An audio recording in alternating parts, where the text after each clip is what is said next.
नीतीश कुमार लाचार और बेवश हैं, और मैं लगातार कहता रहा हूँ कि अनुकंपा पर मुख्यमंत्री हैं, और उस बीच में बीजेपी को ब्लैकमेल करने के लिए सुशील मोदी बैठे हैं, जो अपने नेताओं को अक्षम साबित कर दिया कि अगर अरुण जेटली जिंदा होते तो ये कृषि जो किसान आंदोलन कर रहे हैं वो उसको निपट लेते।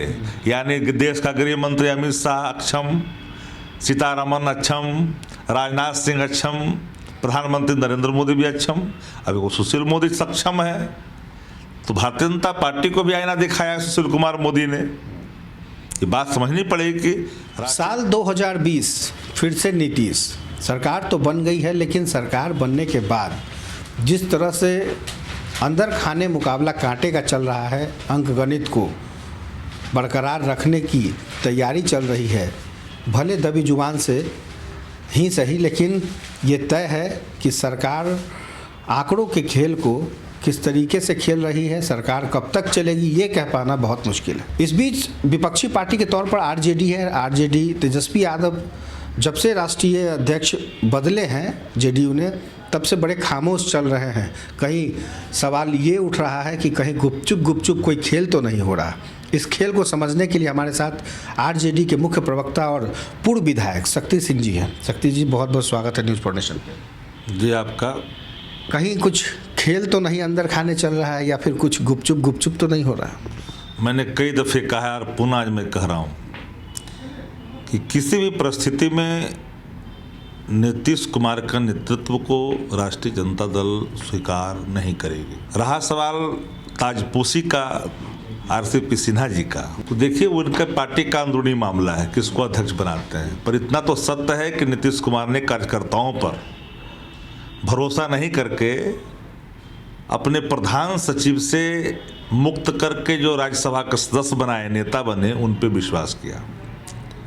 इस शायद कभी किसी पार्टी में ऐसा हुआ होगा कि जिनकी पृष्ठभूमि राजनीति ना रहा हो और एक अधिकारी से नेता बने हो और संगठन का राष्ट्रीय ध्वज बना हो। ये बड़ी कम ऐसे मामले आते हैं देखने को। और नीतीश कुमार जी ने अपनी अबद्ध संप्रभुता को श्मशान में गिरवी रख दी।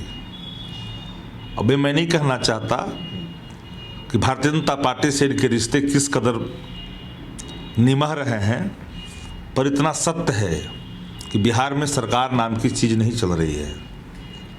नीतीश कुमार लाचार और बेवश हैं, और मैं लगातार कहता रहा हूँ कि अनुकंपा पर मुख्यमंत्री हैं। तो अनुकंपाई मुख्यमंत्री से बेहतर शासन की परिकल्पना भी नहीं की जा सकती। और राष्ट्रीय जनता दल एक सशक्त विपक्ष होने के नाते हम चुप बैठ भी नहीं सकते। जो राज्य के अंदर में जो अराजकता की स्थिति है, अपहरण और हत्या का जो उद्योग फल फूल रहा है, स्वास्थ्य व्यवस्थाएं चरमरा चुकी है, कौन सा काम हो रहा है? कोई पार्टी कार्यालय में बैठ करके दिन भर बिता रहा है। तो फिर चर्चा क्यों हो रही है? चर्चा जो हो रही है, नीतीश कुमार चाहते हैं कि भारतीय जनता पार्टी पर एक मनोवैज्ञानिक दबाव बनाएं। कभी चर्चा चलवा देते हैं कि केंद्रीय मंत्रिमंडल में हमको हिस्सेदारी चाहिए उस अनुरूप, 19 के अनुरूप। कभी चर्चा चला देते हैं कि भाई हम मुख्यमंत्री बनना नहीं चाहते हैं। अब सवाल उठता है कि बनना नहीं चाहते तो कोई भला जबरन कोई मुख्यमंत्री बनता है क्या? मुख्यमंत्री कोई जबरन बनता है क्या? तो जब आप जानते हैं कि जनता ने आपको रिजेक्ट कर दिया था, आपको विपक्ष में बैठने के लिए जनादेश दिया था, तो आपने हैक किया डेमोक्रेसी को, और 3 घंटे के अथक प्रयास के बाद आपने सत्ता के गणित को छुआ है। और उसमें भी कई ऐसे जोड़ हैं जिन जोड़ों का मजबूती तो नहीं कहा जा सकता है, जिन पर हल्का ही प्रहार लगेगा तो न जाने कितने टुकड़ों में विभक्त होंगे। मतलब फेविकॉल का मजबूत जोड़ नहीं है? नहीं, फेविकॉल का मजबूत जोड़ भी नहीं है। और भारतीय जनता पार्टी अपने मिशन में है और अपने दम और खम का नीतीश कुमार जी को एहसास भी करा रहा है। अब राज्य आपका बिहार का, इस राज्य का उप मुख्यमंत्री कह रहा हो कि मंत्रिमंडल का विस्तार जल्द होगा, मुख्यमंत्री कह रहा है कि उधर से कोई प्रस्ताव आए नहीं हैं।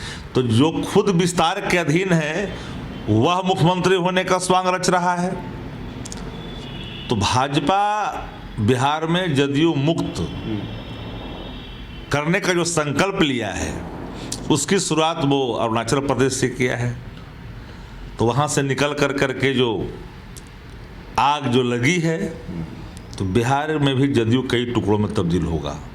और मैं साफ तौर पर कहना चाहता हूँ कि आरसीपी सिन्हा जी के अध्यक्ष बनने के बाद जदयू में काफ़ी बवाल है।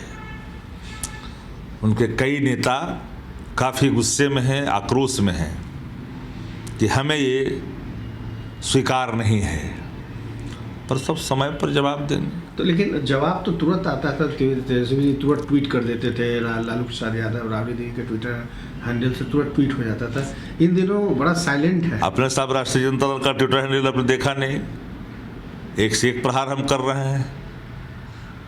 अब इनके जो लोग हैं ये वहम में हैं।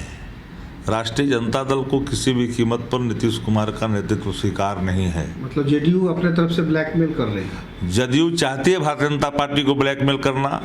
और उस बीच में बीजेपी को ब्लैकमेल करने के लिए सुशील मोदी बैठे हैं, जो अपने नेताओं को अक्षम साबित कर दिया कि अगर अरुण जेटली जिंदा होते तो ये कृत्य जो किसान आंदोलन कर रहे हैं वो उसको निपट लेते।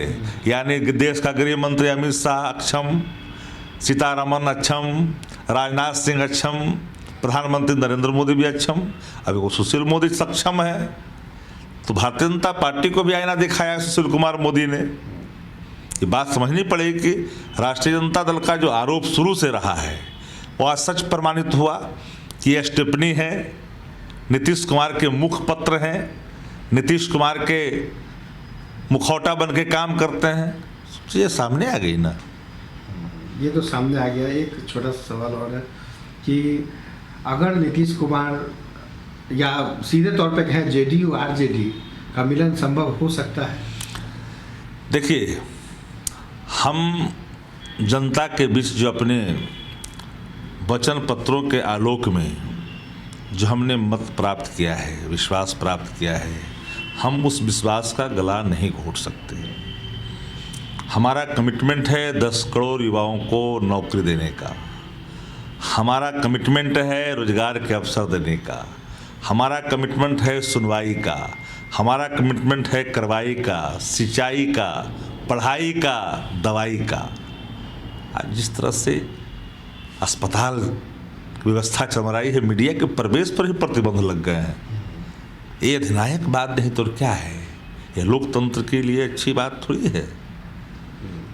तो लोकतंत्र के लिए अच्छी बात नहीं है, लेकिन क्या कुछ होगा ये तो 2020 बस निकलने वाला है और नया साल के साथ नई सियासत नया रंग दिखाएगी, ये कहना बहुत मुश्किल होगा। सहयोगी आकाश के साथ Kumar Gautam, news for nation, Patna.